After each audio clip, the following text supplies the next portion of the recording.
Car Nana Saheb की पुत्री देवी मैना को भस्म कर दिया गया। लेखिका है चपला देवी। क्षितिज भाग 1 में संकलित इस अध्याय का पाठ हम आज करने वाले हैं।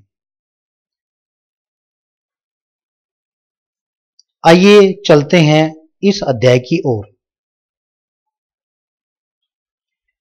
नाना साहब की पुत्री देवी मैना को भस्म कर दिया गया है। इस पाठ का हम आज अध्ययन करेंगे। इससे पहले हम चपला देवी के जीवन परिचय की ओर भी चलना चाहेंगे। चपला देवी द्विवेदी युग की लेखिका चपला देवी के व्यक्तित्व एवं कृतित्व के बारे में जानकारी उपलब्ध नहीं हो पाई। स्वतंत्रता आंदोलन के दौरान पुरुष लेखकों के साथ साथ अनेक महिलाओं ने भी अपने लेखन से आजादी के आंदोलन को गति दी। उनमें से एक लेखिका जिसका नाम है चपला देवी माना गया। कई बार अनेक रचनाकार इतिहासकार इतिहास में दर्ज होने से रह जाते हैं। चपला देवी भी उनमें से एक है।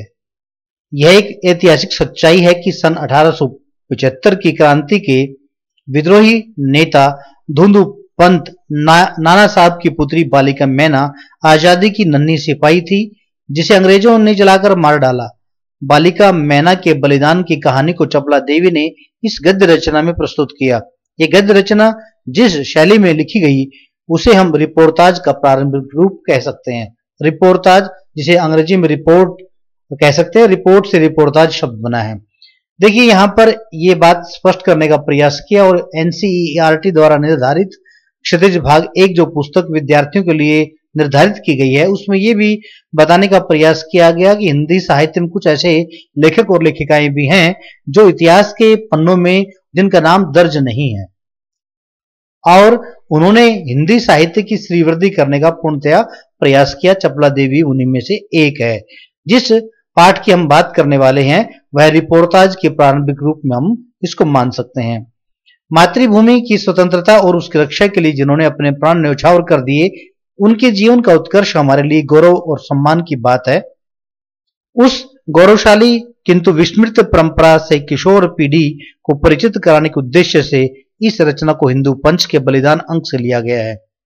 हिंदी गद्य के प्रारंभिक रूप को विद्यार्थी जान पाए इसलिए इस गद्य रचना को मुद्रण और वर्तनी में बिना किसी परिवर्तन के अविकल प्रस्तुत करने का प्रयास किया गया है। यहां पर किसी भी प्रकार का कोई परिवर्तन करने का प्रयास वर्तनीगत आधार पर नहीं किया गया। इसको ज्यों के त्यों प्रस्तुत करने का प्रयास किया गया, यहां पर यह बताना चाहते हैं। अब चलते हैं मूल पाठ की ओर। नाना साहब की पुत्री देवी मैना को भस्म कर दिया गया। सन 1857 ईस्वी के विद्रोही नेता धुंधुपंत नाना साहब कानपुर में असफल होने पर जब भागने लगे तो वे जल्दी में अपनी पुत्री मैना को साथ ले जा सके।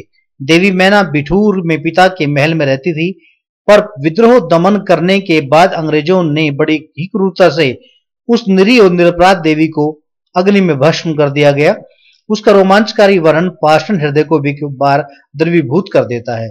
यानी कि अंग्रेजों ने जो दमनकारी नीति अपना रखी थी उस दमनकारी नीति में नाना साहब की पुत्री मैना देवी को भस्म कर दिया गया। उसका एक ऐसा चित्रण इस अध्याय में प्रस्तुत करने का प्रयास चपला देवी जी ने किया है। इसका हम आज अध्ययन कर रहे हैं। देखिए कानपुर में भीषण हत्याकांड करने के बाद अंग्रेजों का सैनिक दल बिठूर की ओर गया। बिठूर में नाना साहब का राजमहल लूट लिया गया पर उसमें बहुत थोड़ी संपत्ति अंग्रेजों के हाथ लगी।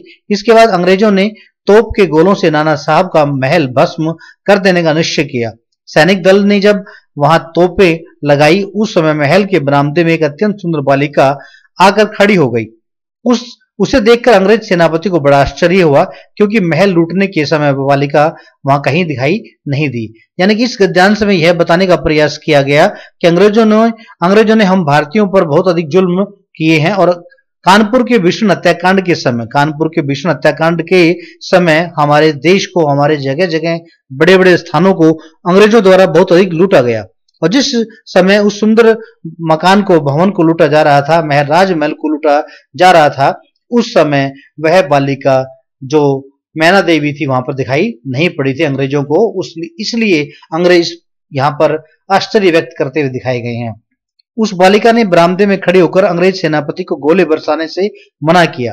छोटी बालिका के मन में किस प्रकार से द्रवीभूत भावना है, संवेदनाएं हैं उसका करुणापूर्ण मुख और अल्प वयस देखकर सेनापति को भी उस पर कुछ दया आई। अल्प वयस कम उम्र की अवस्था थी जो उसकी, सेनापति को भी कुछ दया आ जाती है। सेनापति ने उससे पूछा कि क्या चाहती है। बालिका ने शुद्ध अंग्रेजी भाषा में उत्तर दिया कि आप कृपा कर इस महल की रक्षा करेंगे। बिल्कुल स्पष्ट रूप से, बिना डरे बिना खौफ के उस बालिका मैना देवी ने अंग्रेजी में उत्तर दिया कि क्या आप कृपा कर इस महल की रक्षा करेंगे। जैसे ही बालिका ने महल की रक्षा करने के बारे में कहा तो सेनापति तुरंत उससे पूछते हैं कि क्यों, तुम्हारा इसमें क्या उद्देश्य है। बालिका, आप ही बताइए कि यह मकान गिराने में आपका क्या उद्देश्य है। देखिए, बालिका बिना डरे बिना खौफ के सीधे सीधे सपाट प्रश्न उस सेनापति से पूछने का साहस भर रही है। उसने पूछा कि यदि आप इसकी रक्षा नहीं करेंगे और आप मकान गिराना चाहते हैं तो इसमें आपका क्या उद्देश्य है, क्या फल आपको मिलने वाला है, क्या आपका निहित है। सेनापति, यह मकान विद्रोहियों के नेता नाना साहब का वास स्थान था। सरकार ने इसे विध्वंस कर देने की आज्ञा दी है। सेनापति ने स्पष्ट रूप में उस बालिका को बता दिया कि यहाँ विद्रोही नेता नाना साहब रहते थे, इसलिए अंग्रेजी सरकार ने इसे समाप्त करने के लिए, विध्वंस करने का, मिटाने का, गिराने का आदेश दिया है। बालिका, आपके विरुद्ध जिन्होंने शस्त्र उठाए थे वे दोषी हैं, पर इस जड़ पदार्थ मकान ने आपका क्या अपराध किया है। मेरा उद्देश्य इतना ही है कि यह स्थान मुझे बहुत प्रिय है, इसी से मैं प्रार्थना करती हूं कि इस मकान की रक्षा कीजिए। देखिए, जब सेनापति ने स्पष्ट कहा कि अंग्रेज सरकार ने नाना साहब जो विद्रोही नेता हैं उसके भवन को, उसके राजमहल को गिराने का आदेश दिया है, तो बालिका स्पष्ट रूप से कहती है बिना किसी खौफ के कि ठीक है, आपने जिनका विरोध करना है करें, जिन्होंने आपके विरुद्ध शस्त्र उठाए हैं उनका विरोध करें, वो दोषी हो सकते हैं, परंतु ये जड़ पदार्थ, यह मकान तो कोई किसी के विरोध में कोई शस्त्र उठाने वाला नहीं, इसने आपके विरोध क्या अपराध किया है, इसलिए इसको तो आप छोड़ सकते हैं। इसलिए मैं प्रार्थना करती हूँ क्योंकि मुझे मकान बहुत प्रिय, राजमहल मुझे बहुत प्रिय है। सेनापति ने दुख प्रकट करते हुए कहा कि कर्तव्य के अनुरोध से मुझे यह मकान गिराना ही होगा। इस पर उस बालिका ने अपना परिचय बताते हुए कहा कि मैं जानती हूं कि आप जनरल हैं। आपकी प्यारी कन्या मेरी में और मुझे में बहुत प्रेम संबंध था, यानी कि आपकी जो पुत्री है मेरी और हम दोनों में प्रेम संबंध, अर्थात हम दोनों सहेली सखियां हैं और आप जनरल हे के नाम से जाने जाते हैं। कई वर्ष पूर्व मेरे पास बराबर आती थी और मुझे हृदय से चाहती थी। उस समय आप भी हमारे यहाँ आते थे और मुझे अपनी पुत्री के ही समान आप प्यार करते थे। मालूम होता है कि आप वे सब बातें भूल गए हैं। मेरी की मृत्यु से मैं बहुत दुखी हुई थी, उसकी एक चिट्ठी मेरे पास अब तक है। अब मेरी, जो कि उस सेनापति की पुत्री थी, जो कि पहले इनके यहाँ आते रहे हैं, नाना साहब के यहाँ आते रहे हैं, और मेरी और मैना देवी दोनों आपस में बाल सखा या बाल सखी रही हैं। आज उसने बताया कि उसकी चिट्ठी लिखी हुई मेरे पास आज तक भी मेरे पास सुरक्षित है। यह सुनकर सेनापति के होश उड़ गए। उससे बड़ा आश्चर्य हुआ और फिर उसने उस बालिका को भी पहचाना और कहा, अरे ये तो नाना साहब की कन्या मैना है। अब अंततः सेनापति ने उस बालिका को पहचान ही लिया, अरे ये तो नाना साहब की पुत्री मैना है। सेनापति हे कुछ क्षण ठहरकर बोले, हाँ मैंने तुम्हें पहचाना कि तुम मेरी पुत्री मेरी की सहचरी हो, किंतु मैं जिस सरकार का नौकर हूं उसकी आज्ञा नहीं टाल सकता, तो भी मैं तुम्हारी रक्षा का प्रयत्न करूंगा।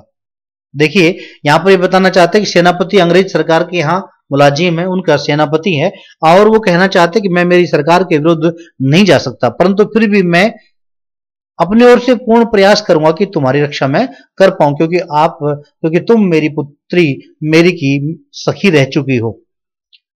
इसी समय प्रधान सेनापति जनरल आउटरम वहां आ पहुंचे और उन्होंने बिगड़कर सेनापति हे से कहा, नाना का महल अभी तक तोप से क्यों नहीं उड़ाया गया।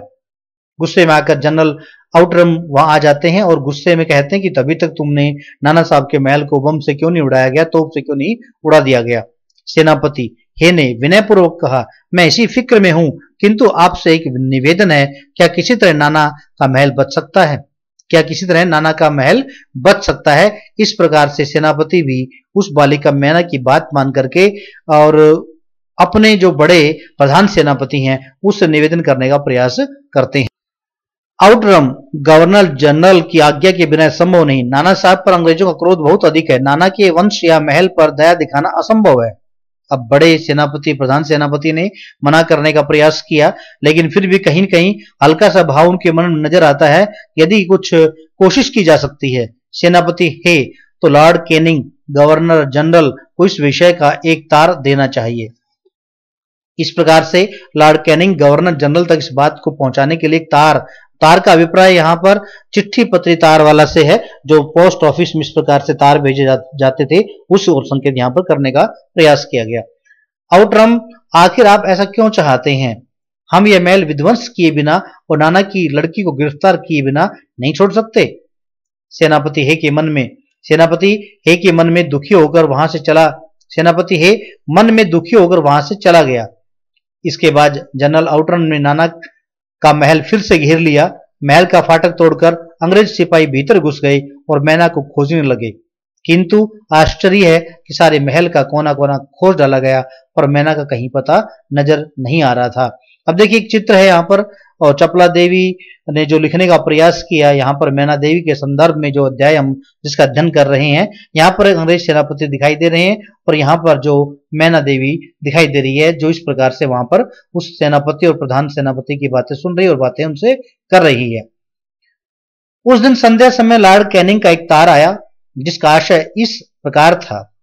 लंदन के मंत्रिमंडल का यह मत है कि नाना का स्मृति चिन्ह तक मिटा दिया जाए, इसलिए वहां की आज्ञा के विरुद्ध कुछ नहीं हो सकता।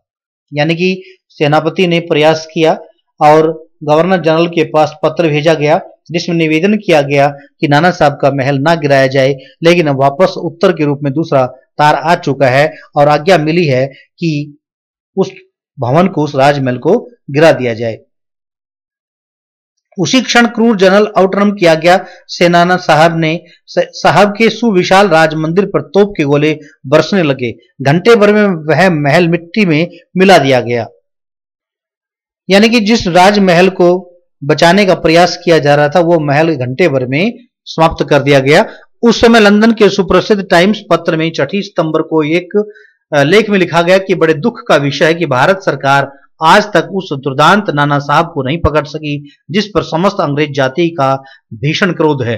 जब तक हम लोगों के शरीर में रक्त रहेगा, तब तक कानपुर में अंग्रेजों के हत्याकांड का बदला लेना हम लोग न भूलेंगे। उस दिन पार्लियामेंट की हाउस ऑफ लॉर्ड्स सभा में सर थॉमस हे की एक रिपोर्ट पर बड़ी हंसी हुई, जिसमें सर हे ने नाना की कन्या पर दया सिखाने और दिखाने की बात लिखी थी।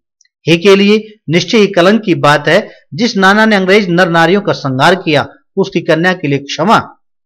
देखिए, सेनापति ने अपनी पुत्री मैरी की सखी की बात मान करके अपनी ओर से एक पत्र अंग्रेज सरकार के पास भेज दिया था, परंतु अंग्रेज सरकार ने उस ओर ध्यान नहीं दिया, अपितु उस हाउस ऑफ लॉर्ड्स जो सभा है, वहां पर उनका बहुत अधिक मजाक बनाया गया। अपना सारा जीवन युद्ध में बिताकर अंत में वृद्धावस्था पर सर थॉमस हे एक मामूली महाराष्ट्र बालिका के सौंदर्य पर मोहित होकर अपना कर्तव्य ही भूल गए। हमारे मत से नाना के पुत्र, कन्या तथा अन्य कोई भी संबंधी जहां कहीं मिले मार डाला जाए। नाना की जिस कन्या से हे का प्रेमालाप हुआ है, उसको उन्हीं के सामने फांसी पर लटका देना चाहिए। देखिए, अंग्रेज सरकार ने कुछ अलग रूप में समझने का प्रयास किया और उन्होंने जाना कि नाना साहब की पुत्री मैना देवी के प्रति इनके मन में प्रेम की भावना उत्पन्न हो चुकी है, सेनापति के मन में, हे के मन में, लेकिन शायद ऐसा कुछ नहीं था। सन 57 के सितंबर मास में अर्धरात्रि के समय चांदनी में एक बालिका स्वच्छ उज्जवल वस्त्र पहने हुए नाना साहब के भग्नावशिष्ट प्रसाद के ढेर पर बैठी रो रही थी। भग्नावशिष्ट का मतलब कि राजमहल जो खंडित कर दिया गया था, ध्वंस कर दिया गया था, समाप्त कर दिया गया था, उसके जो कुछ अवशेष बचे हुए थे, उस महल के ढेर पर बैठी रो रही थी। पास ही जनरल आउटरम की सेना भी ठहरी थी। कुछ सैनिक रात्रि के समय रोने की आवाज सुनकर वहां गए। बालिका केवल रो रही थी, सैनिकों के प्रश्न का कोई उत्तर नहीं देती थी। इसके बाद कराल रूपधारी जनरल आउटरम भी वहां पहुंच गया। वह उसे तुरंत पहचान कर बोला, ओह, ये नाना की लड़की मैना है। पर वह बालिका किसी और न देखती थी, किसी की ओर उसने नहीं देखा और न अपने चारों ओर सैनिकों को देखकर जरा भी डरी। उसके मन में कोई खौफ नहीं था, कोई भय नहीं था, अपितु वह वहीं अपने पिता के महल के विध्वंस रूप को देख करके वहां बैठी रो रही थी। जनरल आउटरम ने आगे बढ़कर कहा, अंग्रेज सरकार की आज्ञा से मैंने तुम्हें गिरफ्तार किया। मैना उसके मुंह की ओर देखकर आर्त स्वर में बोली, मुझे कुछ समय दीजिए जिसमें आज मैं यहां भी जी भरकर रो लूं।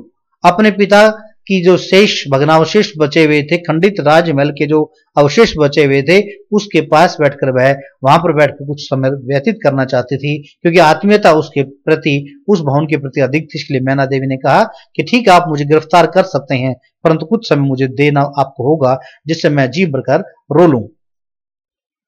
पर पाषाण हृदय वाले जनरल ने अपनी अंतिम इच्छा भी पूरी न होने दी।